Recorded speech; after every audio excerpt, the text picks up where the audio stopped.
ॐ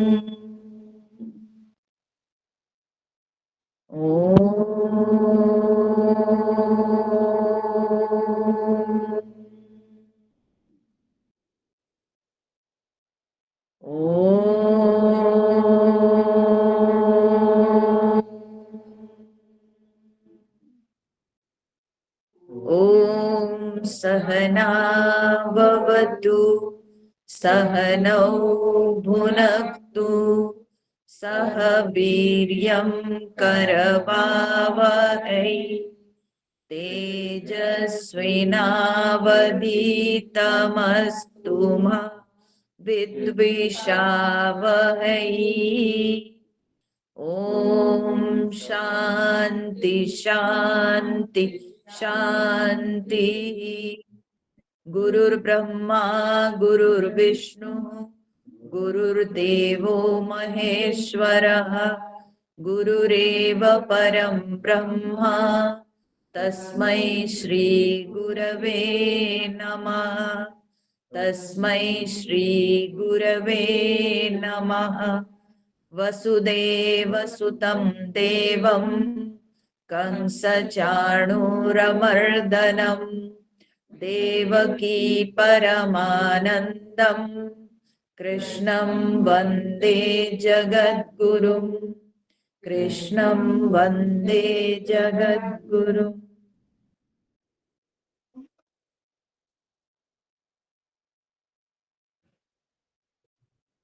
ओम श्री परमात्मने नमः। अथ षष्ठोऽध्यायः आत्मसंयमयोगः। श्रीभगवानुवाच अनाश्रितः कर्मफलम् कार्यं कर्म करोति यः स सन्न्यासी च योगी च न निरग्निर्न चाक्रियः यं सन्न्यासमिति प्राहुः योगं तं विद्धि पाण्डव। नैह्यसन्न्यस्तसङ्कल्पः योगी भवति कश्चन। आरुरुक्षोर्मुनेर्योगं कर्म कारणमुच्यते योगारूढस्य तस्यैव शमः कारणमुच्यते। यदा हिनेन्द्रियार्थेषु न कर्मस्वनुषज्यते सर्वसंकल्पसन्न्यासी योगारूढस्तदोच्यते। उद्धरेदात्मनात्मानं नात्मानमवसादयेत् आत्मैव ह्यात्मनो बन्धुः आत्मैव रिपुरात्मनः बन्धुरात्मात्मनस्तस्य येनात्मैवात्मना जितः। अनात्मनस्तु शत्रुत्वे वर्तेतात्मैव शत्रुवत्। तो हम लोगों ने देखा पिछले सत्संग में भगवान हम सबको पुरुषार्थ करने का उपदेश देते हैं।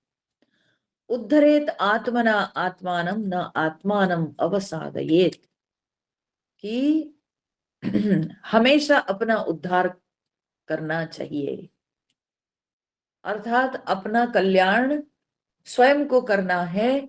अपने से ही अपना कल्याण के बारे में सोचना चाहिए, यानी पराधीन नहीं होना चाहिए, परतंत्र नहीं होना चाहिए, स्वतंत्र होकर अपने पुरुषार्थ से अपना कल्याण के लिए सोचना चाहिए। न आत्मानम अवसादयेत, और अपने को गिराना नहीं चाहिए, अपना पतन नहीं करना चाहिए। ठीक है, तो न आत्मानम अवसादयेत, तो अपना पतन नहीं करना चाहिए। और क्यों ऐसा करना चाहिए, उसका कारण है कि हम ही अपना बंधु हैं और हम ही अपना शत्रु है। ठीक है, आत्मैव ही आत्मनः बंधुः, आत्मैव ही रिपुः आत्मनः। रिपु माने शत्रु। तो हम अपना बंधु हैं और हम ही अपना शत्रु है। तो कब हम अपना मित्र हैं? जब हम अपना कल्याण के लिए विचार करते हैं, जब अपने कल्याण के मार्ग को हम स्वयं प्रशस्त करते हैं, तब हम अपना बंधु है। और जब हम अपने आप को गिराते हैं, जब हम नकारात्मक मार्ग को अपनाकर अपने पतन करते हैं, तब हम अपना शत्रु कहलाते हैं। संसार में हमारे शत्रु हमारा मित्र कोई नहीं, बल्कि हम स्वयं ही अपना शत्रु और अपना मित्र। हम मित्र अपना तब बनते हैं जब हम अपने आप को ऊर्ध्वगामी करते हैं। जब हम परमात्मा की ओर बढ़ते हैं तो हम अपना मित्र हैं, और जब हम पतन की ओर बढ़ते हैं तो तब हम अपना शत्रु होते हैं। यह कहने के बाद भगवान इस विषय को और थोड़ा सा स्पष्ट करते हुए कहते हैं, बंधु आत्मा आत्मनः तस्य येन आत्मा एव आत्मना जीता। तो भगवान ने कहा कौन किसका बंधु है, कौन कब अपना बंधु बनता है? तो बोले बनता है वही, तो ये न आत्मना आत्मा एव जितः, जिसके द्वारा आत्मा एव आत्मना जितः, आत्मा ही आत्मा से जीता हुआ है। ठीक है, जिसके द्वारा, जिसके आत्मा के द्वारा माने जिसके मन के द्वारा, या जिस जीवात्मा के द्वारा आत्मा एव जितः, आत्मा ही जीता हुआ है। आत्मा ही मतलब देह मन बुद्धि।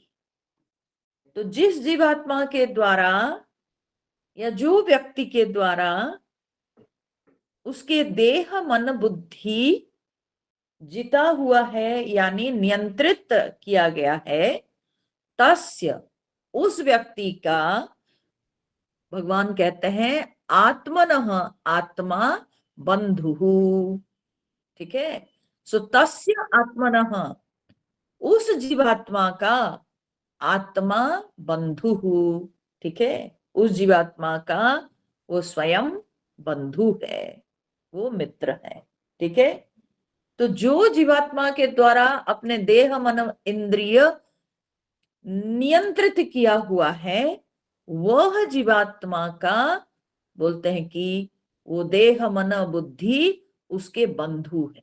देखिए, ये देह मन बुद्धि भगवान हमको ये सारे करण दिए हैं। ठीक है, ये सारे करण दिए हैं, और ये करण जो दिए हैं ये भोग के लिए नहीं है। अगर हम योग के लिए इन करणों का प्रयोग करते हैं तब यही हमारे मित्र बनते हैं, और अगर ये केवल भोग में लिप्त रहेंगे तो फिर यही करण हमारे लिए बंधन का कारण बनेंगे। ठीक है, तो जो जीवात्मा के द्वारा उसके देह मन बुद्धि नियंत्रण में कर लिया गया हो, तो उस जीवात्मा के लिए उसके देह मन बुद्धि बंधु है। तो हमारे बंधु कितने हैं? तो बोलते देखो कितने सारे बंधु हैं। तुम्हारी आंख तुम्हारे बंधु है, तुम्हारे कान तुम्हारे बंधु है, तुम्हारे नाक तुम्हारे बंधु है, तो ये सारी इंद्रियां तुम्हारे बंधु है। परंतु कब? बोले जब मेरी ये आंख भगवान की मूर्ति को देखना चाहती है, जब भगवान के रूप को देखना चाहती है, तो जानो कि मेरी आंख जो है हमारा मित्र है।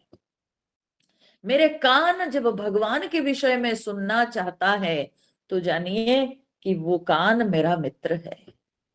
ठीक है। इस तरह से जब मेरी इंद्रियां ईश्वर से संश्लिष्ट होना चाहती है, जब ईश्वर के साथ जुड़ जाती है, अपने विषय के हिसाब से, आंख का विषय रूप है, तो उस हिसाब से वो भगवत रूप को देखना चाहे तो मित्र है। परमात्मा के नाम को श्रवण करना चाहे तो मित्र है कान। ठीक है। अगर हम भगवान के प्रसाद खाकर आनंद अनुभव करते हैं तो हमारी जिह्वा हमारी मित्र है। तो इस तरह से हमारी इंद्रियां जब परमात्मा के साथ जुड़ जाती है तो यह इंद्रियां हमारे मित्र हुए। ठीक है। हमारा मन जब परमात्मा के विषय में चिंतन करता है तो इस जीवात्मा का मन उसके मित्र है। ठीक है। उसकी बुद्धि जब परमात्मा के विषय में चिंतन करती है तो उसकी बुद्धि उसका मित्र है। तो इस प्रकार से इतने सारे तत्व हमारे मित्र या शत्रु बनने के लिए बैठे हैं। ठीक है ना। तो हम अगर इनके पास संधि का प्रस्ताव भेजते हैं तो ये हमारे मित्र बन जाएंगे, और अगर हम इनके साथ लड़ने के लिए तैयार रहेंगे तो फिर वे शत्रु बनेंगे। तो लड़ने के मतलब विपरीत दिशा में, इंद्रियां एक दिशा में जाती है और हम दूसरे दिशा में हैं। ठीक है। तालमेल ना हो। ठीक है। तो फिर ये जो है ना शत्रुता पैदा होती है। तो जब हम अपनी इंद्रियां, अपने मन, अपनी बुद्धि को, अपने देह को जब हम अपने नियंत्रण में लाते हैं, अभ्यास के द्वारा धीरे धीरे अपने नियंत्रण में लाकर उसको, हम जिस मार्ग में जाना चाहते हैं, हम जो परमात्मा की ओर बढ़ के अपना कल्याण करना चाहते हैं, तो उस ओर अगर हम इन तत्वों को लगा पाते हैं तो ये सब हमारे मित्र बनते हैं। ठीक है। तो इसलिए भगवान यहां पर कहते हैं कि जिसके द्वारा, जिस जीवात्मा के द्वारा उसके देह मन बुद्धि जीते हुए हैं, तो वह जीवात्मा के लिए ये देह मन बुद्धि उसके बंधु है। अनात्मनः तु, परंतु अनात्मनः, अनात्मा के लिए, कौन है अनात्मा? यहां पर अनात्मा के लिए कहने का तात्पर्य है जिसने देह मन इंद्रियों पर विजय प्राप्ति नहीं किया है, जिसने देह मन बुद्धि को अपने नियंत्रण में नहीं लाया है, उसको यहां पर अनात्मा कहा गया। ठीक है। तो उसको अनात्मा कहा गया। तो जो जीवात्मा अपने देह मन बुद्धि इंद्रियां पर नियंत्रण नहीं लाया, वो है अनात्मा। तो अनात्मनः तु आत्मा एव शत्रुत्वे शत्रुवत वर्तेत। तो बोले कि जो अनात्मा है उसके लिए आत्मा एव, ठीक है, वो स्वयं ही, माने उसकी स्वयं ही, उसके मन, उसके देह, उसकी इंद्रियां, वो शत्रुवत माने शत्रु के समान शत्रुत्वे वर्तेत, शत्रुत्वे शत्रुता में बरतते हैं, शत्रुता में माने शत्रुता भंजाते हैं। ठीक है। क्यों? क्योंकि वे उसके नियंत्रण में नहीं आए। ठीक है। तो जब उसके देह, उसका मन, उसकी इंद्रियां उसके नियंत्रण में नहीं आए तो जानिए कि वहां शत्रुता दिखाई पड़ती है। ठीक है। क्योंकि उसके देह मन बुद्धि वे संसार की ओर है, और ये जीवात्मा का तो परम लक्ष्य क्या है ना, परमात्मा की प्राप्ति, उसी में उसका कल्याण है। परंतु जब देह मन बुद्धि संसार की ओर भाग रहे हैं तो तब उसके लिए जो है ना शत्रु को पालने का बराबर हो जाता है। ठीक है, अपने ही घर में वो बेचैन रहता है। ठीक है, वो कैसे शांति से रह सकता है? क्योंकि उसके ये सारे कारण जो है, भगवान ने हमको देह दी, भगवान हमको इंद्रियां दी, भगवान हमको मन दिए, बुद्धि दी, तो इन सारे कारणों का अगर हम और लक्ष्य माने परम लक्ष्य की ओर अगर हम नहीं ले जा पाए, तो फिर हम घर में शत्रु को पाल रहे हैं। ये सब के सब हमको शत्रु क्या करता है? शत्रु की शत्रुता किसमें है? कि जो उसकी शत्रु है वो उसको आगे बढ़ने नहीं देता है। ठीक है, तो वो देखता है कि उसका शत्रु गिरता है, उसका शत्रु का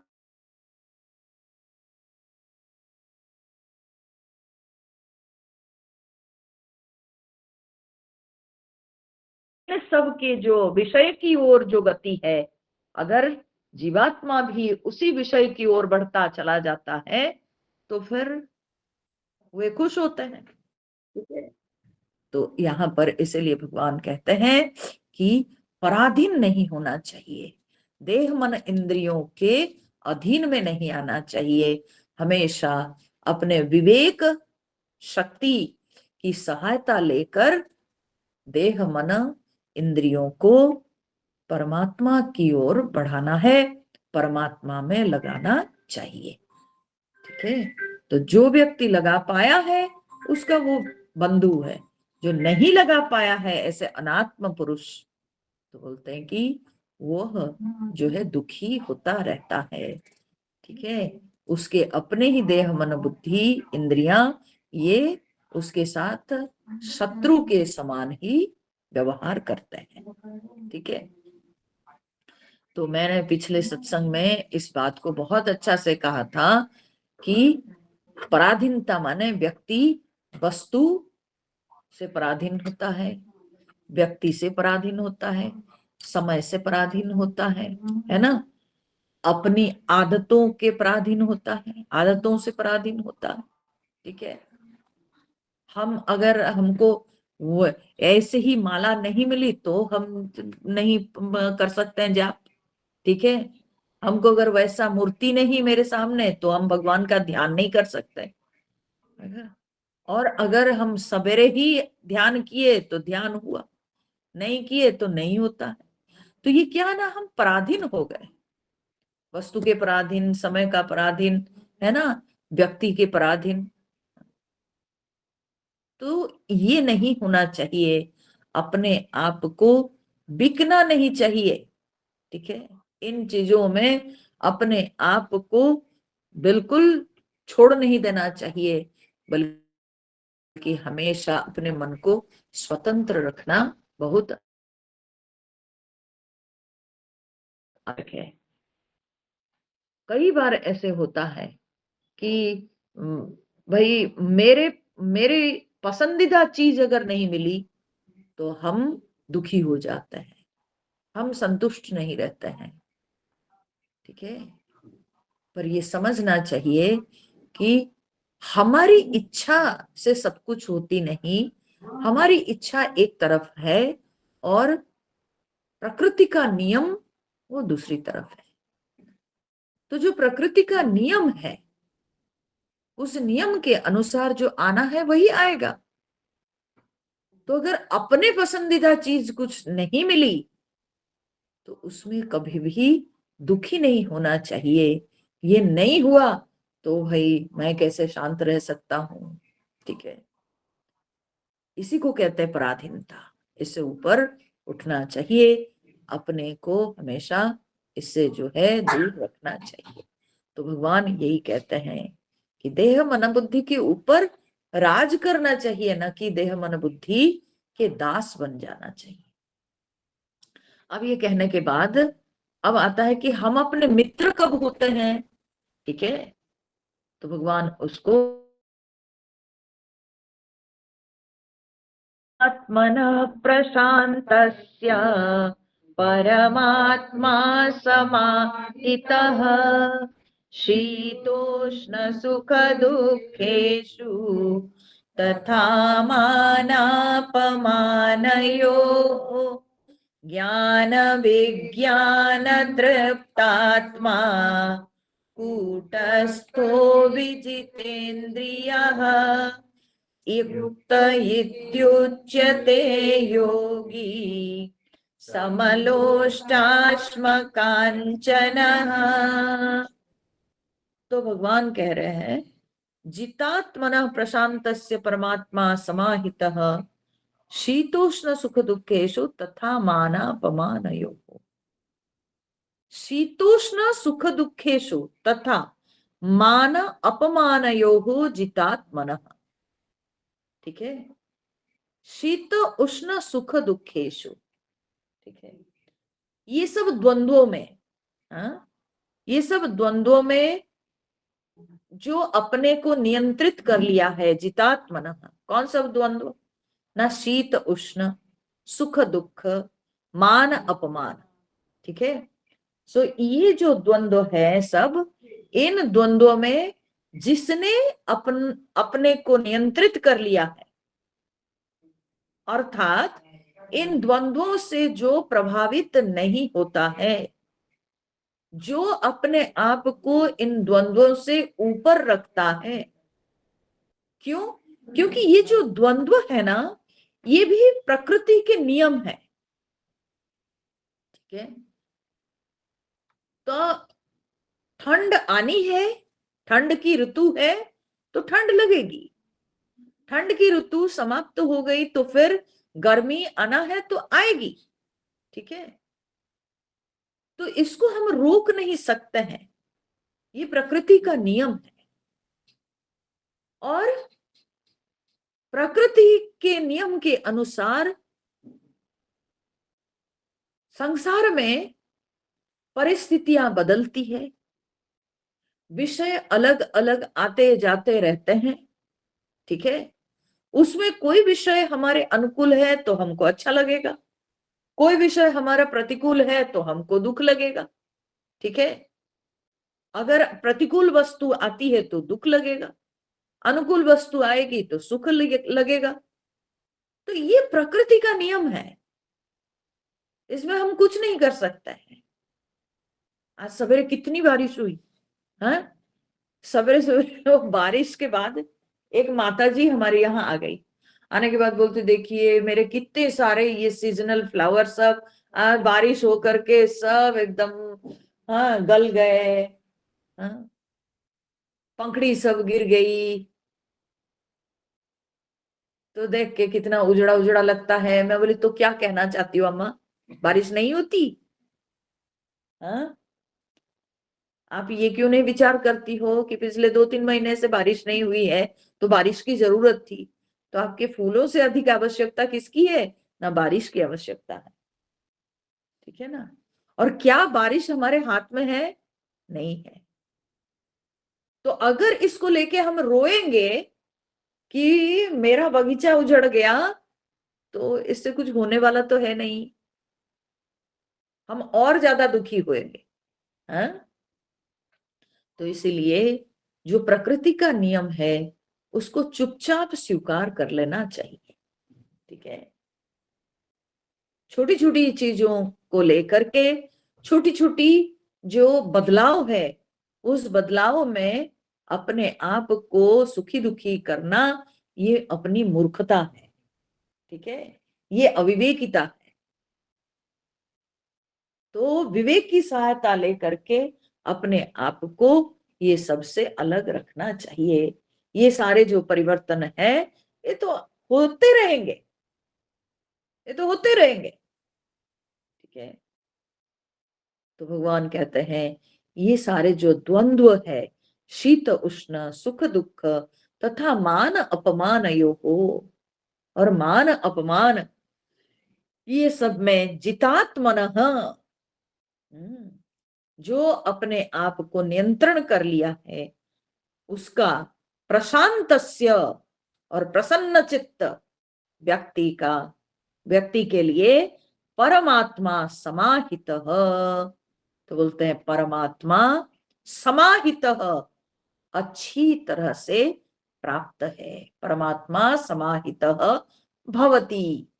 ठीक है, परमात्मा उसको अच्छी तरह से प्राप्त है। किसको अच्छी तरह से प्राप्त है? जिसने द्वंद्वों को जीत लिया है, जो प्रसन्न चित्त है, उस व्यक्ति के लिए परमात्मा अच्छी तरह से प्राप्त है। ठीक है, अच्छी तरह से प्राप्त है यानी उसको हर समय परमात्मा के साथ तादात्म्य अनुभव होता है। क्यों? क्योंकि वो बेकार का बैठ करके अपनी एनर्जी वेस्ट नहीं करता है। ये जो सारे संसार के बदलाव में सुखी दुखी होकर वो अपनी एनर्जी वेस्ट नहीं करता है। ठीक है, गर्मी है तो है, अब उसको लेकर के चिंता करने से क्या होगा?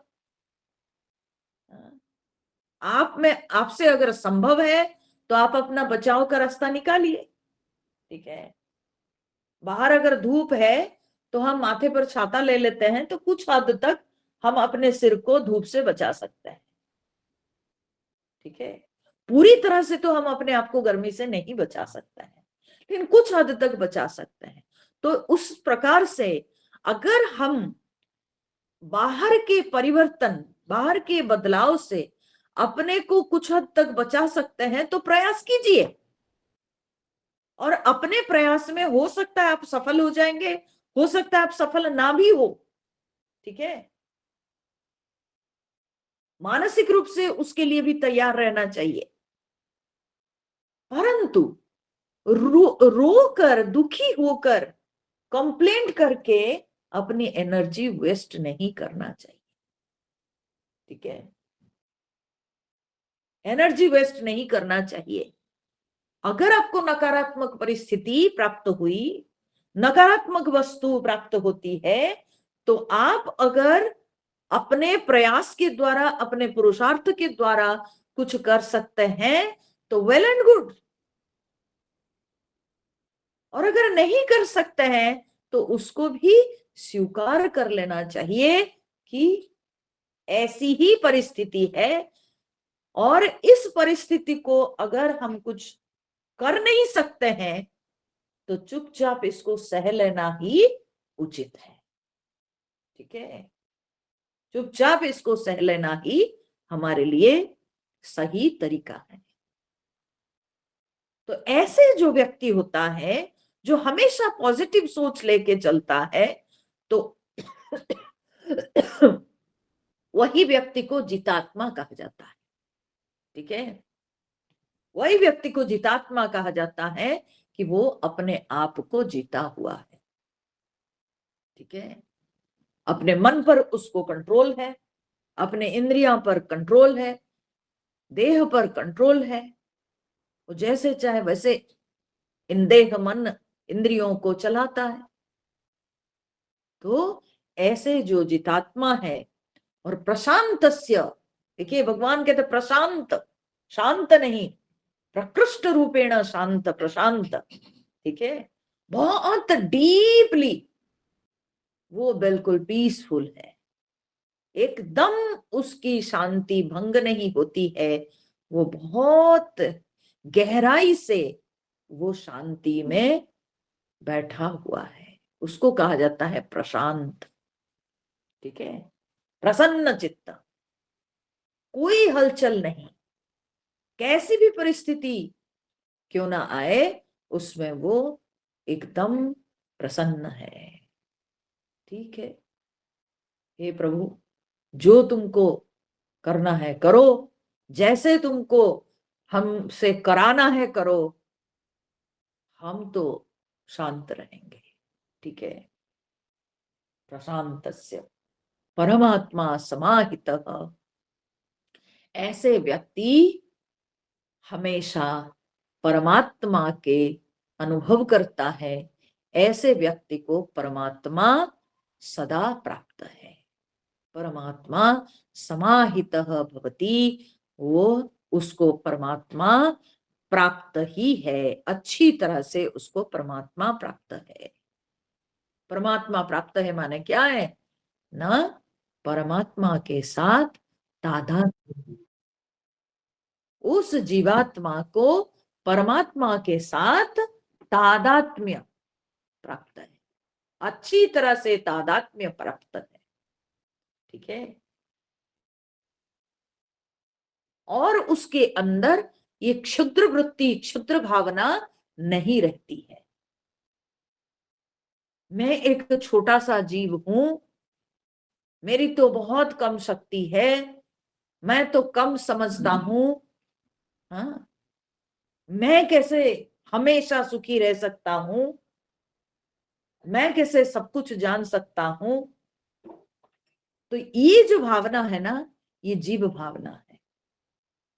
तो इस जीव भावना से वो ऊपर उठकर वो परमात्मा में शामिल हो जाता है, परमात्मा भाव के साथ अपने आप को एक कर लेता है कि मैं ही जो एक चिंगारी में है वही विराट अग्नि में विद्यमान है, जो एक बूंद जल में है वही समुद्र में है। ठीक है, जो एक छोटा सा टुकड़ा मिट्टी में है वही समग्र भूमि में है। ये भाव जिसके अंदर आ चुका है तो उसको ये तादात्म्य सदा अनुभव होता है। जो आत्मा है वही परमात्मा है। ठीक है, आत्मा ही परमात्मा है, आत्मा ही ब्रह्म है, ये भाव सदा उसके अंदर बना रहता है। ये तादात्म्य में वो जीवन निर्वाह करता है। तो अब उसको लगता नहीं कि मैं छोटा सा जीव हूं, मैं बद्ध हूं, मैं बंधा हुआ हूं, मैं कैसे मुक्त हो सकता हूं। अब ऐसी भावना उसके अंदर नहीं रहती। ठीक है, क्योंकि वो अपने अभ्यास के द्वारा, अपने प्रयास के द्वारा, अपने पुरुषार्थ के द्वारा, अपनी साधना के द्वारा वो द्वंद्वों को जीत चुका है और उसके मन सदा प्रसन्न रहता है, प्रशांतस्य, प्रशांत चित्त। ठीक है, बिल्कुल वो शांति में निर्वाह करता है, प्रशांतस्य। तो परमात्मा समाहित। भगवान यहाँ जो कहते हैं शीत उष्ण सुख दुखेशु तथा मान अपमान योग। देखिए ये सुख दुख शीत उष्ण में भी अनुभव होता है, मान अपमान में भी अनुभव होता है ना। किसी को अगर ठंड पसंद है, ठंड आने से उसको अच्छा लगता है, किसी को ठंड पसंद नहीं तो ठंड आने से वो दुखी होता है ना। किसी को गर्मी पसंद है तो गर्मी आने पर सुखी, गर्मी पसंद ना हो तो दुखी। तो सुख दुख शीतोष्ण में भी अनुभव होता है और मान अपमान में भी। मान मिला तो हम सुखी हो जाते हैं, अपमान मिला तो दुखी हो जाते हैं, है ना। तो ये सुख दुख दोनों में अनुभव होते हैं, है ना। परंतु अंतर क्या है, अंतर यह है कि शीत उष्ण जब देह की अनुभूति है, मान अपमान मन की अनुभूति है ना। निंदा अपमान, निंदा अपमान का बोध देह को होगा क्या, मन को होता है। परंतु शीत उष्ण देह को अनुभव होता है ना। तो ठंडक गर्मी देह को अनुभव होता है। तो ये जो सुख दुख है, अनुभव सुख दुख किसको होता है, मन को होता है। परंतु मन जो है ड्रॉ करता है,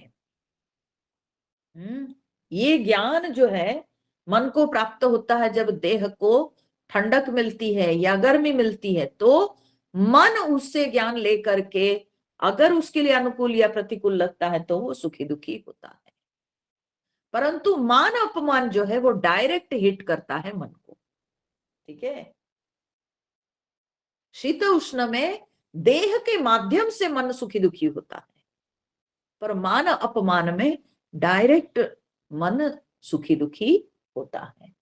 इस प्रकार से सुख दुख दोनों द्वंद्वों में दिखाई पड़ते हैं, और ये जो है देह से हम सुखी दुखी होते हैं, और मान अपमान में डायरेक्ट मन सुखी दुखी होता है। तो इस प्रकार से भगवान कहते हैं कि कौन तब अपने बंधु है, ना यही जो द्वंद्वों को जीत लिया है, और जो भवती, जिसको परमात्मा सदा प्राप्त है, ऐसे व्यक्ति अपना बंधु है। पुनः आगे के श्लोक में वही व्यक्ति के और लक्षण बताते हैं। न ज्ञान विज्ञान तृप्तात्मा कूटस्थ विजितेन्द्रिय समलोष्टाश्म कांचन योगी युक्त इति उच्यते। तो ज्ञान विज्ञान तृप्तात्मा, वो जो है वो अपने ज्ञान और विज्ञान में तृप्त है। ठीक है, तो ज्ञान विज्ञान में तृप्त है अर्थ क्या है ना, पहले तो वो ज्ञान लाभ करता है, परंतु ज्ञान के बाद वो विज्ञान में जाकर प्रतिष्ठित होता है। ठीक है, ज्ञान और विज्ञान में अंतर क्या है? ज्ञान और विज्ञान अंतर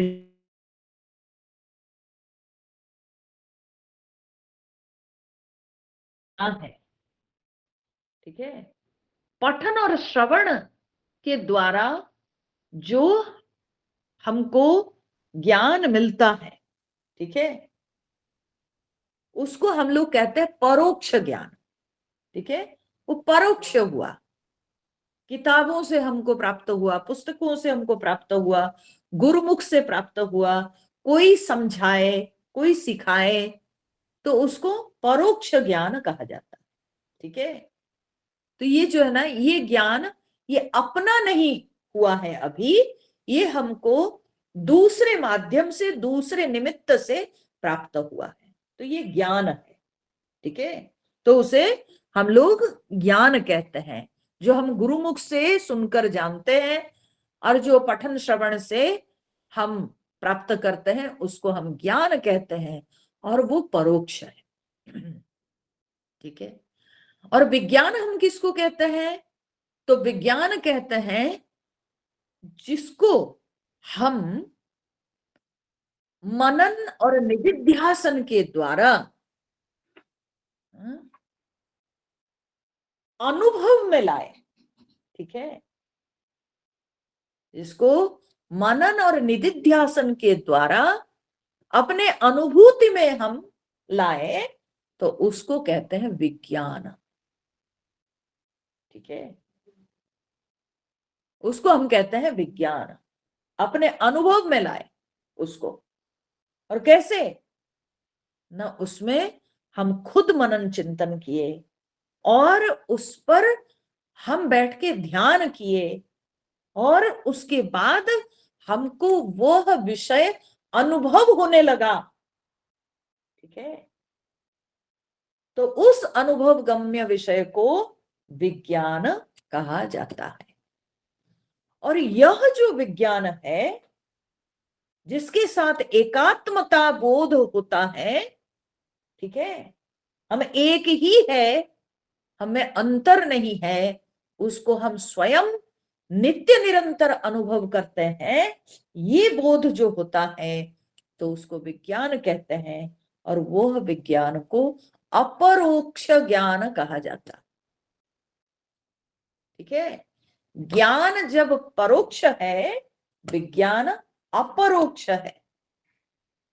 ठीक है, क्योंकि अनुभव गम्य विषय है, तो ये अपरोक्ष ज्ञान है। ठीक है, अच्छा, इस विषय में ठाकुर रामकृष्ण परमहंस कहते हैं कि कभी कभी जो ज्ञान है ना, जिसको हम दूसरे से सुने हैं या कहीं किताबों से पढ़ लिए हैं, परंतु अपना अनुभव नहीं हुआ है, समय समय पे वो ज्ञान जो है ना, विपरीत ज्ञान भी हो जाता है ना। कभी कभी वो जो है विपरीत ज्ञान हो जाता है, वो अज्ञान कहलाता है। जब तक वो अनुभव नहीं होता है तो कभी कभी जो है ना वो विपरीत ज्ञान हो जाता है। हाँ? उसका वो दृष्टांत बड़ा सुंदर दृष्टांत देते थे। वो दृष्टांत क्या था? वे कहते थे कि एक व्यक्ति था जो कि बचपन से अंधा पैदा हुआ था। ठीक है। हाँ? जन्म से वो अंधा पैदा हुआ था, और माँ बाप जो है बचपन से जब देखे कि ये अंधा पैदा हुआ, फेंक के चले गए। तो उस व्यक्ति को, उस बच्चे को भिखारी लोग पाले। ठीक है, कुछ भिखारी लोग उसको पाले। तो भिखारियों के माहौल में जब बड़ा हुआ तो उसको क्या खाने पीने को मिलेगा? गरीबी में तो रहना पड़ा, और एक तो जन्मांध था। ठीक है। तो एक दिन की बात है, उसका एक मित्र भिखारी, जो कि जिसको आंख थी, तो उसने कहा आकर के, बोला क्या सूरदास, तो आप आज सेठ के यहाँ क्यों नहीं आए? आज तो सेठ के यहाँ बढ़िया पकवान मिल रहा था, और उसमें तो सब पकवान से तो सबसे बढ़िया था खीर। बहुत ही स्वादिष्ट खीर मिला, तो आप क्यों नहीं आए? तो इसने पूछा, ये कभी खीर खाया नहीं। हाँ, तब तक कभी खीर खाया नहीं था। तो पूछता है, ये खीर कैसा है? तो ये जो भिखारी है उसका मित्र बोला, अरे खीर, खीर दूध से बनाया जाता है। हाँ, खीर जो है वो दूध से बनाई जाती है। तो ये बोला कि दूध क्या, उसको दूध कहाँ से मिलेगा, है ना? तो बोला दूध क्या है? बोला, अरे दूध पानी जैसे पतला होता है और सफेद सफेद रंग का होता है। फिर इसने कहा, सफेद रंग? सफेद रंग कैसा, कैसा होता है ये दूध सफेद रंग का? हाँ। तो वो मित्र ने कहा, अरे सफेद रंग बोले बगुला पक्षी जैसे होता है वैसे रंग का। तो बोले बगुला पक्षी कैसा है? वो तो अंधा है, उसको क्या पता। बोला बगुला पक्षी कैसे? वो बोला कि हे भगवान, इसको हम कैसे समझाएंगे अब। वो क्या किया ना, हाथ दोनों को फैला करके ऐसे खड़ा हो गया। सोचा कि मैं बगुला पक्षी जैसे ऐसे बन करके खड़ा हो जाऊंगा और वो समझ जाएगा। तो खड़ा हो गया, ओके, बोला देखो, मैं जैसे खड़ा हूं ना, ऐसे ही बगुला पक्षी होते हैं। हाँ? तो वो अंधा क्या किया, हाथ लगाया, हाथ लगा लगा करके वो उसको जो समझ में आया, आने के बाद वो बोलता है, ये हाथ ऐसे ऐसे टच करते हुए बोलता है, अरे ये तो बड़ी बहुत टेढ़ी पक्षी है, तो तुम्हारी खीर भी क्या ऐसी टेढ़ी है? हाँ, हाँ, तो तुम्हारी खीर इतनी टेढ़ी है।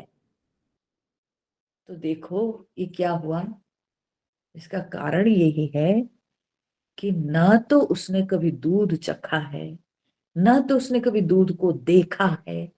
तो देखा नहीं, चखा नहीं, तो इसीलिए उसका परिणाम क्या हुआ ना, विपरीत ज्ञान, खीर टेढ़ी है। ठीक है। कोई अगर दूध को देखा भी होगा, ठीक है, तब भी उसको डाउट हो सकता है। मान लो कि एक कटोरे में चूने का पानी रख दिया जाए, ठीक है, और एक कटोरी में चावल का पानी रख दिया जाए, ठीक है, चावल के पाउडर मिला के, एक कटोरी में चूना मिला के, और एक कटोरी में दूध रखा जाए। देखने में तो तीनों दूध जैसे दिखेंगे, तीनों बराबर लगेंगे। ठीक है। तो जो देखा है दूध, भले उसको लगेगा अरे ये तीनों तो दूध जैसे लग रहे हैं, पर जिसने चखा है वो क्या करेगा, बोलेगा ये तो तीनों समान जैसे लग रहे हैं, थोड़ा मेरे को चखने दो। तब जब वो चूने के पानी को चखता है तो बोलता नहीं नहीं नहीं, ये तो दूध नहीं हो सकता, ये तो चूना का पानी है। चावल के पानी को लेके वो ये तो चावल का पानी, और दूध को जब चखता है बोलता है हाँ कितना बढ़िया है, ये तो अमृत जैसे है, ये तो दूध ही है ना। तो ज्ञान जितना परोक्ष रहता है, तो जिसने केवल दूध को देखा है चखा नहीं, तो वो तो भ्रम धारणा में रहेगा ना, ये सब दूध है ना। लेकिन जिसने चखा है वो और ज्ञान के क्लोज हो जाता है, तो जब वो चख लेता है उसको अपरोक्ष ज्ञान हो जाता है कि यही दूध है, ये मीठा है, अमृत के समान है, तो यही दूध है। ठीक है। तो हम जितना अनुभव करते हैं, अनुभव के जितने नजदीक हम जाते हैं, वो ज्ञान उतना ही विज्ञान होता जाता है। ठीक है। तो इसलिए ज्ञान अनेकों बार बंधन कारक होता है। आज जो हम लोग स्कूल कॉलेज में पढ़ते हैं वो क्या है, किताबी ज्ञान है, तो बंधन कारक होता है, उसे अहंकार बढ़ता है। ठीक है। उसे अहंकार बढ़ता है। मैं मैं एमए किया हूं, तो मैं पीएचडी किया हूं, तो मैं क्या क्या किया हूं, कितना पढ़ा हूं, है ना। तो अभिमान बढ़ता है, अहंकार बढ़ता है, वो हमारे लिए बंधन कारक होता है। ठीक है। मैं इतना पढ़ा लिखा हूं तो मैं ये छोटा काम नहीं कर सकता हूं, तो बंधन कारक है। ये ज्ञान का परिणाम है। परंतु विज्ञान जो है वो हमको सबके साथ एक कर देता है। विज्ञान में भेद नहीं रहता है, विज्ञान में बड़ा छोटा नहीं रहता है, विज्ञान होने से सब समान हो जाते हैं। ठीक है। पंडिता समदर्शिनः, 5वें अध्याय में हम लोग पढ़े थे। ठीक है। विद्या विनय संपन्ने ब्राह्मणे गवियस्तिनि शुनि चैव स्वपाके च पंडिता समदर्शिनः। जो असली पंडित है, जो विज्ञानी है, वो समदर्शी होता है। ठीक है। सो ज्ञान विज्ञान तृप्त आत्मा, वो अपने ज्ञान और विज्ञान में तृप्त रहता है। ठीक है। पहले तो ज्ञान होता है, परंतु उस ज्ञान को वो विज्ञान बनाता है, और इस प्रकार से अपने ज्ञान और विज्ञान से वो तृप्त रहता है। कूटस्थ वह कूटस्थ है। कूटस्थ माने हाँ, कूट के समान स्थित है या कूट में स्थित है। ठीक है। तो कूट माने क्या है, कूट शब्द का तात्पर्य क्या है, तो कूट शब्द के अनेक अर्थ हैं। ठीक है। कूट का अर्थ आकाश होता है, कूट का अर्थ शिखर होता है, पर्वत शिखर कूट। ठीक है। कूट का अर्थ मिथ्या है ना, बड़ा कूट कपट, हाँ, कूटनीति कूट कपट। ठीक है। तो कूट मतलब मिथ्या। ठीक है। और कूट का मतलब होता है जो जिस पर आप देखे होंगे सुनार या लोहार के यहाँ एक नीचे जो है लोहे का टुकड़ा रहता है, जिसके ऊपर सोने को या गरम लोहा को, सोना को गरम करके निहाई से पिट पिट करके अलग अलग आकार दिए जाते हैं। एनविल जिसको कहते हैं। ठीक है। तो इसलिए उसको कूट कहते हैं, उस पर कूटा जाता है। ठीक है। तो वो कूट है। तो ऐसे जो है कूट के अनेक अर्थ है,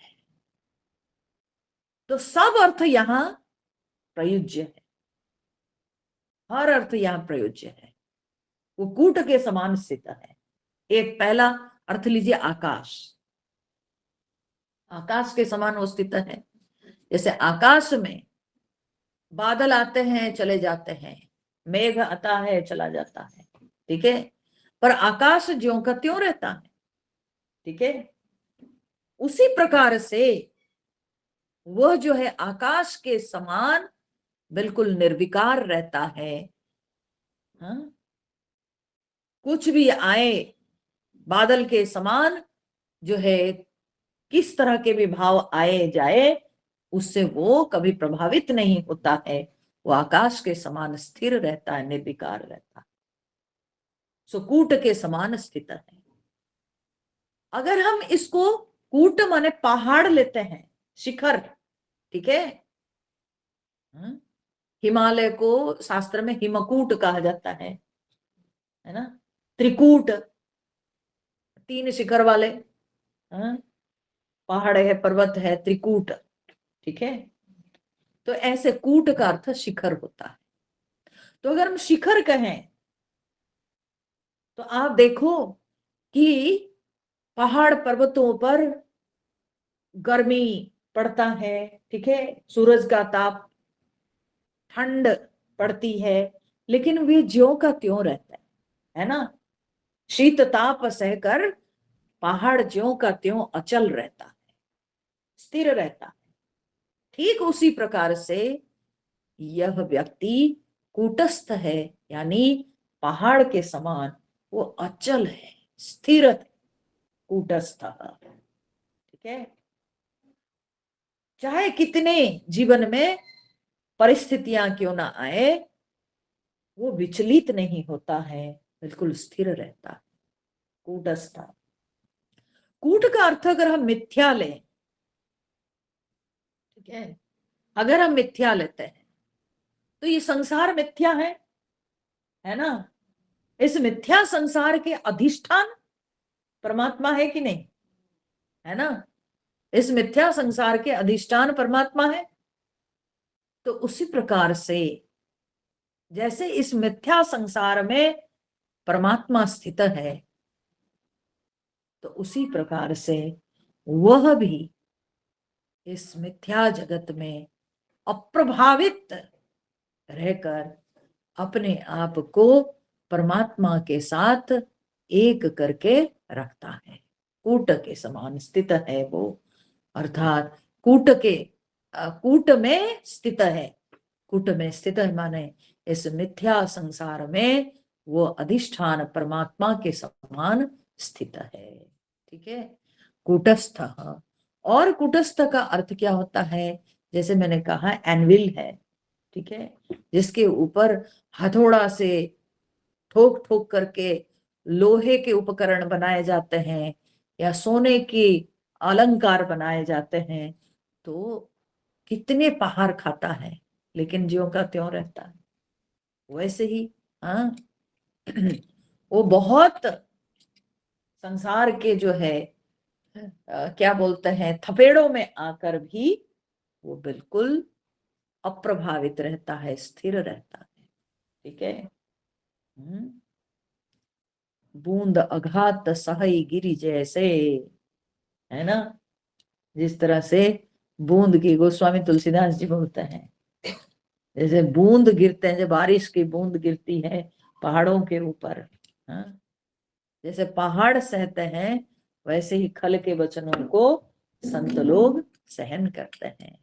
भगवान राम जी जब वर्षा ऋतु आती है तब लक्ष्मण जी को सुनाते हैं कि प्रकृति का रूप कैसा हुआ है और इस प्रकृति से क्या सीखने को मिलता है, ठीक है।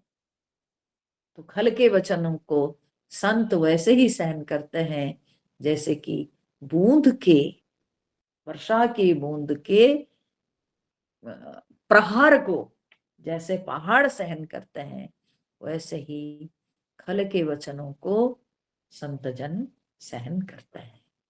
तो ऐसे ही ये भी कूटस्थ है, अर्थात सबसे अप्रभावित है, बिल्कुल स्थिर है, अचल है, किसी में भी वो हलचल नहीं होता है, कूटस्थ। विजितेंद्रिय,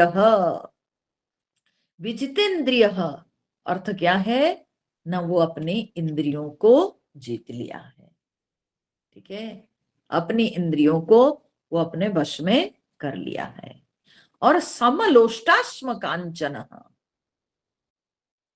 लोष्ट अश्म कांचन सम। लोष्ट मतलब क्या होता है? लोष्ट मतलब लेथ, मिट्टी की लेथ को लोष्ट कहा जाता है। ठीक है, मिट्टी की लेथ, ठीक है, लोष्ट कहा जाता है, मिट्टी का टुकड़ा। ठीक है, तो उसको लोष्ट कहा जाता है। और अश्म, अश्म का तात्पर्य क्या होता है? अश्म का तात्पर्य होता है पत्थर। ठीक है, पत्थर। इसलिए आप सुने होंगे जब आप पढ़ते हैं ज्योग्राफी, ये सब पढ़ते हैं, जीवाश्म पढ़े हैं कि नहीं? जीव के अश्म, है ना, तो जीव के जो अवशेष है ना, जीवाश्म, तो वो मिट्टी के नीचे पड़े पड़े वो पत्थर बन चुके हैं। ठीक है, वो पत्थर हो चुके हैं, जमीन के अंदर एक लेयर के वो पत्थर हो गए हैं, तो इसलिए उसको हम लोग अश्म कहते हैं। ठीक है, तो अश्म का अर्थ होता है पत्थर। और कांचन, कांचन मतलब क्या होता है ना, सोना। ठीक है, तो भगवान कहते हैं समलोष्ट अश्म कांचन, जिसके लिए मिट्टी, पत्थर, सोना समान है। समान है माने ऐसा नहीं कि उसको समान दिखते हैं, नहीं नहीं नहीं, उसके आंख खराब नहीं है कि उसको मिट्टी समझ में ना आवे, पत्थर जो है अलग ना लगे, सोना उसको अलग ना दिखे, ऐसी बात नहीं है। हाँ? प्रभेद तो वो समझ सकता है। हाँ? तो सोना एक धातु है, और अलग है उससे, ये सब चीज वो समझता है, परंतु उसके लिए ये सब कुछ समान है। अर्थ क्या है ना, लोस्ट और अस्म के प्रति उसको हेय बुद्धि नहीं, या कांचन के प्रति उसको उपादेय बुद्धि नहीं। हम लोग मिट्टी और पत्थर को क्या सोचते हैं, ये तो क्या है, फालतू चीजें हैं, है ना, इस सब का कोई मूल्यहीन है। हाँ? पैरों से मार के चले जाते हैं, है ना। तो इसको कहते हैं हेय बुद्धि। और सोना मिल जाए रास्ते पे तो उठा लेंगे, उपादेय बुद्धि। हम्म?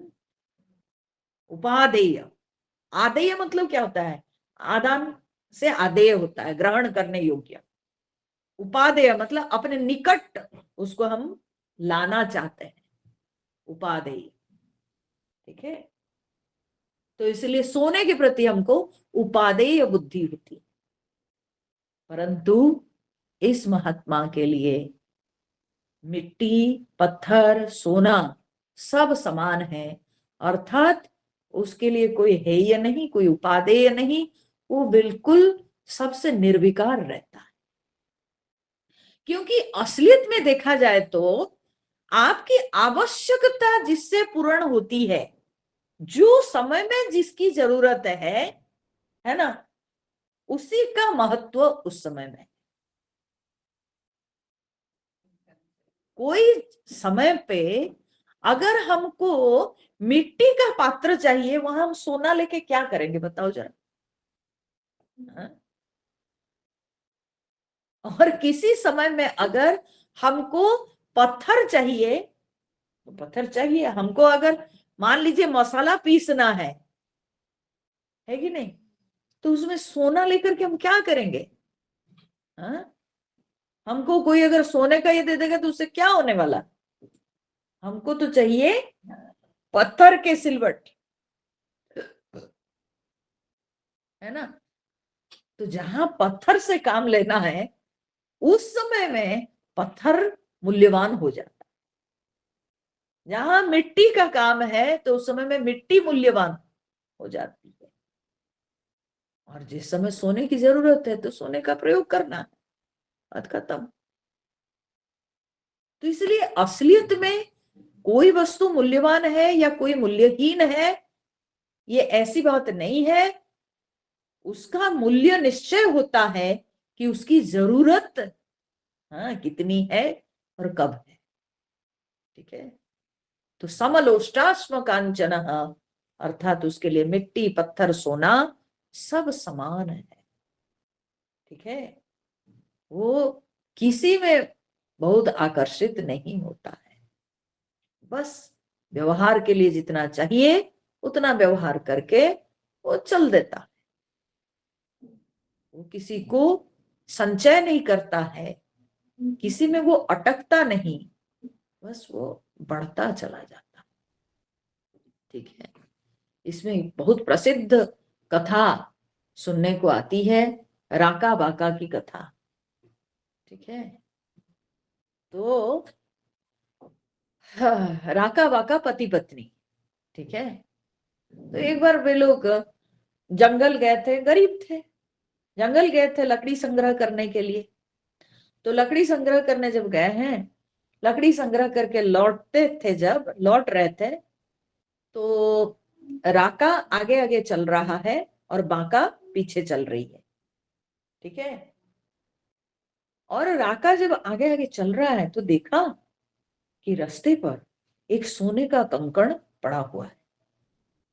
ठीक है। तो वो देख करके उसको लगा कि अरे, ये मेरे पीछे बांका आ रही है, ये तो स्त्री जात है, इन लोगों को सोने के प्रति बहुत आकर्षण होता है। तो इसीलिए वो फिर ये सोने के प्रति आकर्षित होकर के ये सोना लेके घर में रखेगी। तो भगवान के जो नाम संकीर्तन करके हम लोग बड़े मजे से समय बिता रहे हैं, भगवान के स्मरण चिंतन करके, अब उसका स्मरण चिंतन जाएगा, वो हमेशा उस सोने के कंगन पे ध्यान लगाएगी। ठीक है। उसका ध्यान उसी में रहेगा, कोई चोर ले लेगा तो, हम लोग का तो छोटा सा कुटिया है, कोई बड़ा घर नहीं है।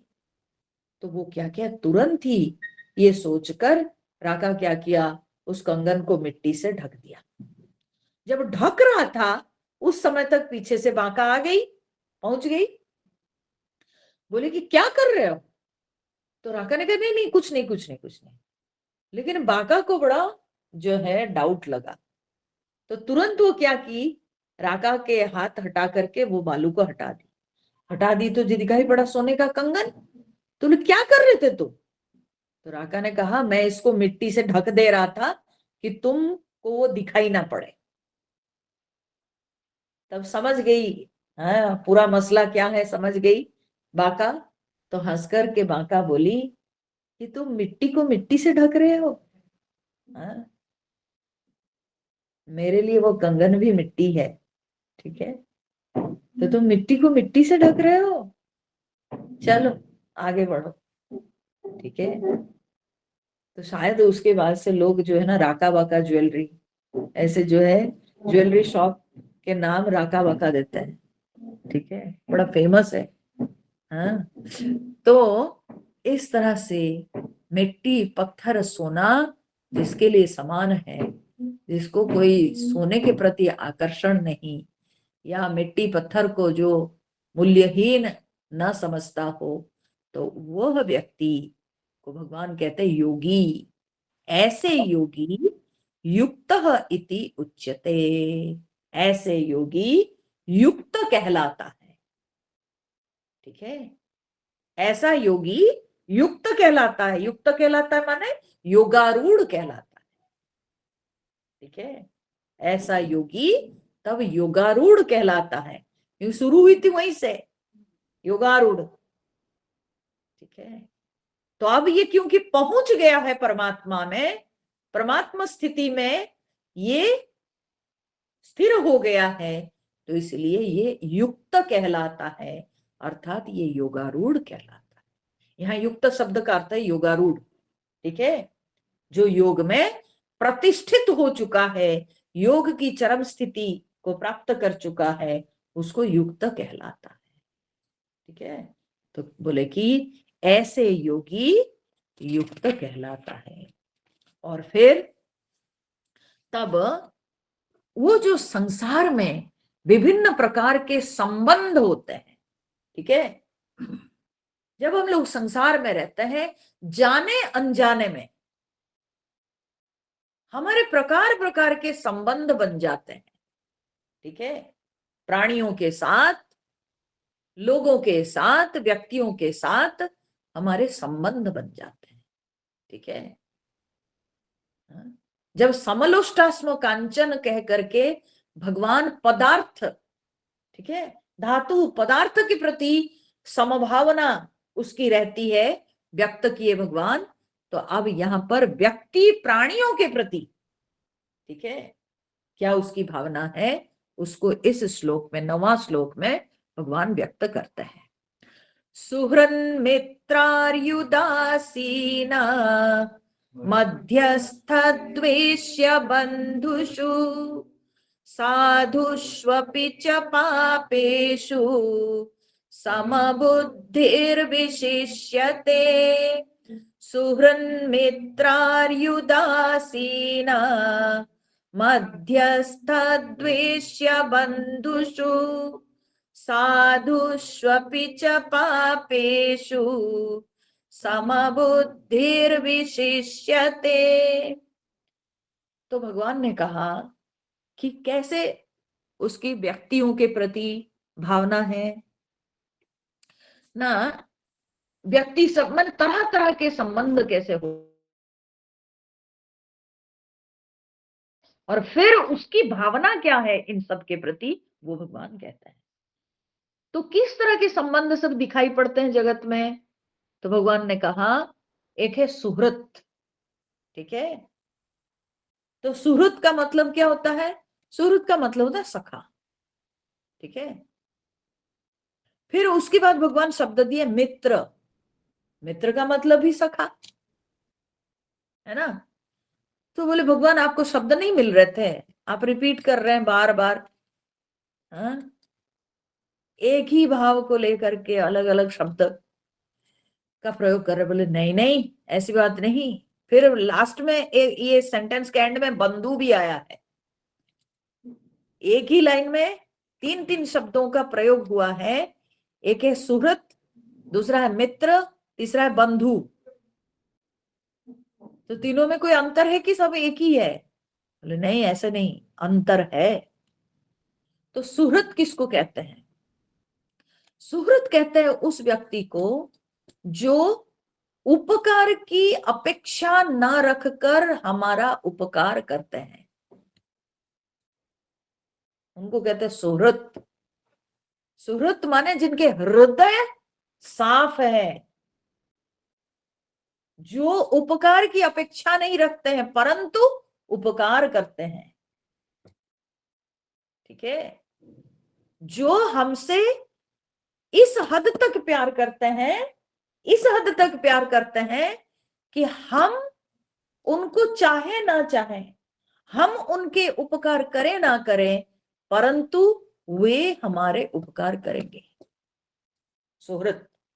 हालांकि जगत में ऐसे मित्र विरल होते हैं, ठीक है, संसार में ऐसे मित्र विरल होते हैं जिनको सुहृत कहा जाए, ठीक है। तो मित्र कौन है, मित्र वे होते हैं जिनको हम चाहते हैं, ठीक है, जिनको हम चाहते हैं। और मित्र वे होते हैं जो अपेक्षा रखते हैं हमसे उपकार का, उपकार की, ठीक है, वे हमारा उपकार करते हैं और उपकार की अपेक्षा भी रखते हैं, ठीक है, उनको हम मित्र कहते हैं। हाँ? वे हमारे प्रति स्नेह प्रेम भाव रखते हैं। कैसा संबंध है, प्रेम का किस तरह का संबंध है कि उपकार के बदले उपकार चाहिए, ठीक है। तो ये जो अपेक्षा के साथ जो प्रेम, हाँ, रखते हैं तो इनको मित्र कहते हैं। ठीक है, तो यूं कहे कि जो सुहृद होते हैं वे हमसे प्रेम करते हैं, मित्र वे होते हैं जिनको हम प्रेम करते हैं और हम बदले में चाहते भी है कि हम उनका करें तो वे भी हमारा करें।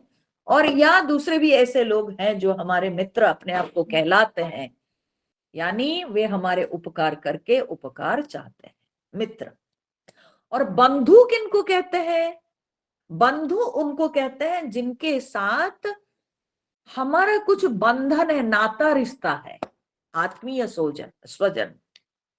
ठीक है, तो जो हमारे आत्मीय स्वजन है तो उन लोगों को हम बंधु कहते हैं। ठीक है, तो हमारे बंधु घर है। तो बंधु घर मतलब क्या होता है? जो हमारे अपने नाते रिश्ते में कुछ बनते हैं, तो जिनके साथ हमारा कुछ बंधन है, और वो कैसे ना, कुछ उनके साथ हमारा संपर्क है। ठीक है, कुछ नाता रिश्ता है, तो उनको हम बंधु कहते हैं। तो भगवान कहते हैं सुहृद, सुहृन, सुहृत, मित्र और उदासीन। उदासीन किसको कहते हैं?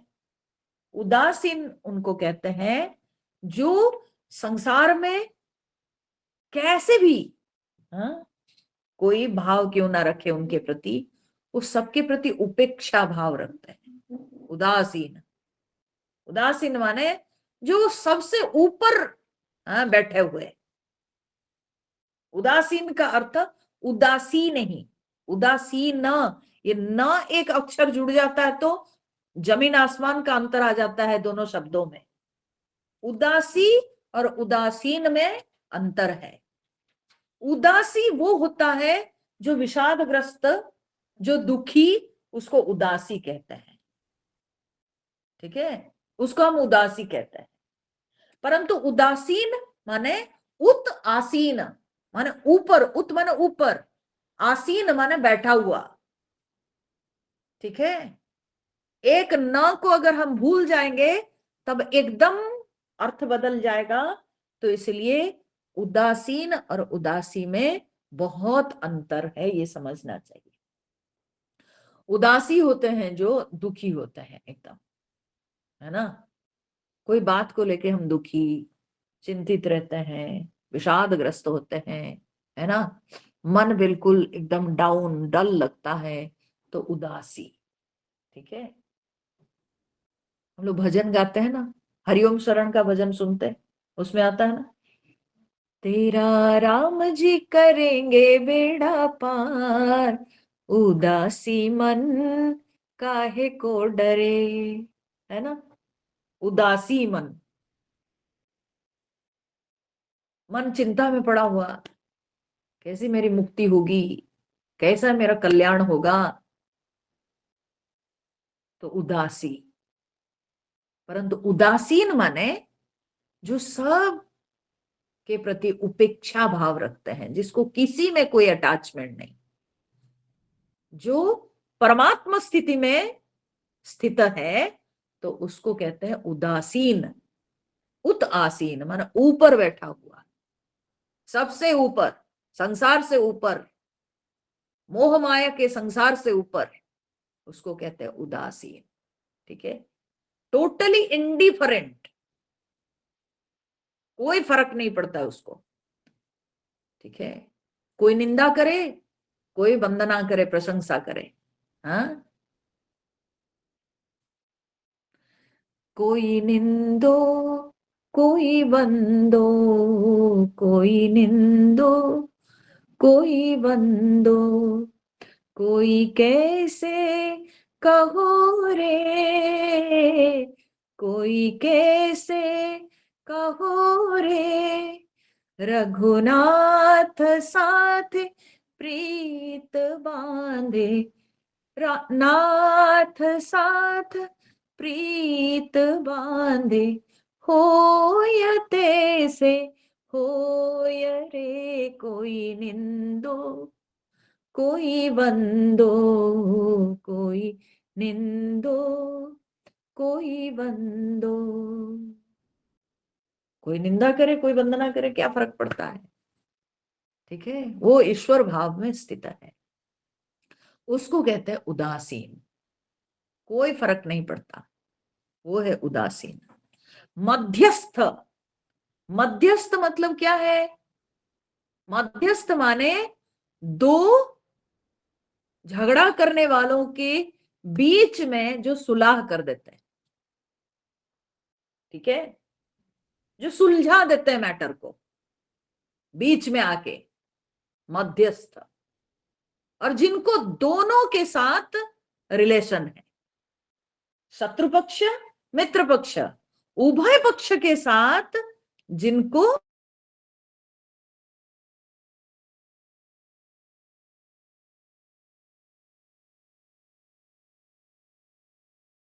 बीच में आकर के तब सुलझा देते हैं, मीडिएटर होते हैं, तो मध्यस्थ।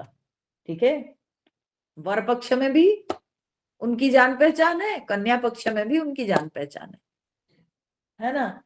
तो वर पक्ष कन्या पक्ष को ला करके मध्यस्थता करते हैं, करके फिर संबंध बना देते हैं। ठीक है, तो मध्यस्थ हुआ वो। द्वेष्य, द्वेष्य माने क्या है? अच्छा, इस बीच एक चला गया कि सुहृत मित्र अरि उदासीन, मित्रार्यु उदासीन जो दिया गया ना, अरि, अरि मतलब क्या होता है? अरि मतलब शत्रु है। ठीक है, अरि का अर्थ शत्रु है। फिर द्वेष्य शब्द आता है। द्वेष्य का मतलब क्या है?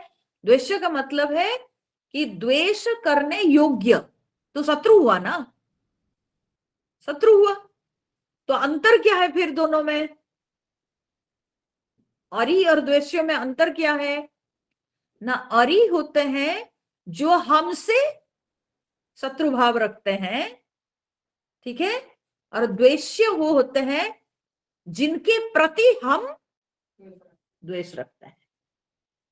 ठीक है, जो हमारी ओर से द्वेष करने योग्य लगते हैं तो उनको हम द्वेष्य कहते हैं। ठीक है, और जब कोई हमारे साथ शत्रुता रखते हैं तो वे अरि कहलाते हैं। ठीक है, तो अरि और द्वेष्य। और बंधु तो आत्मीय स्वजन।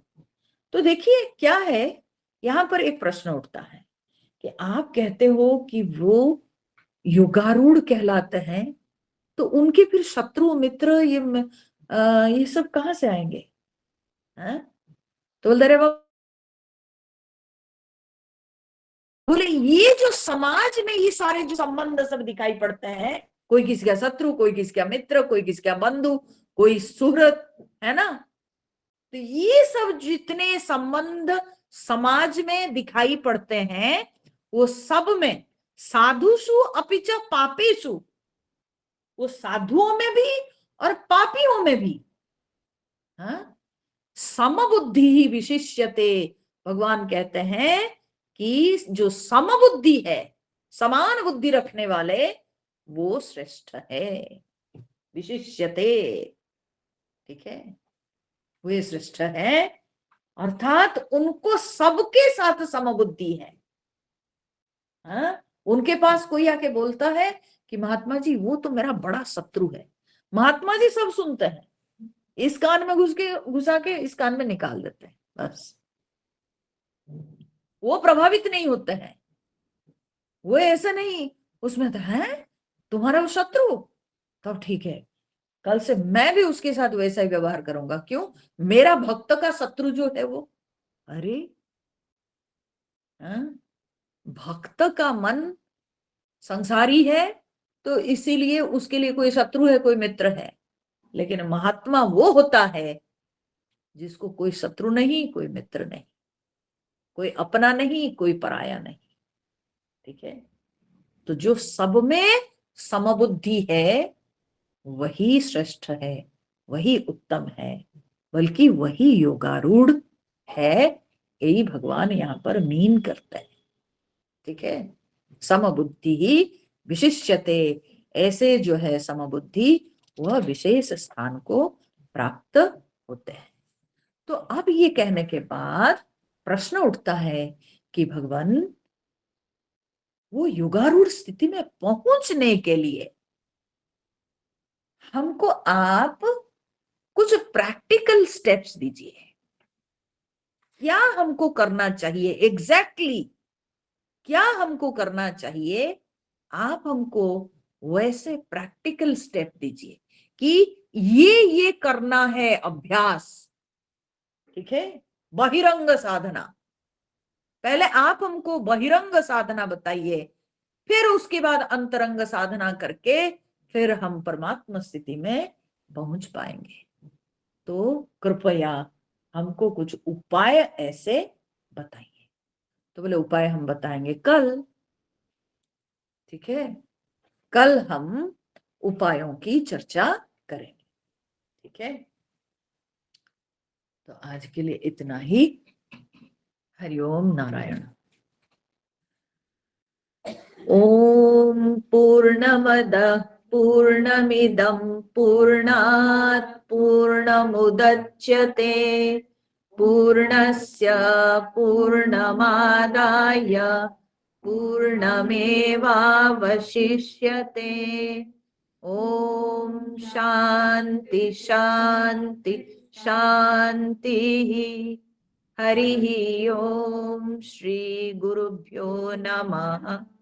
हरिः ओम।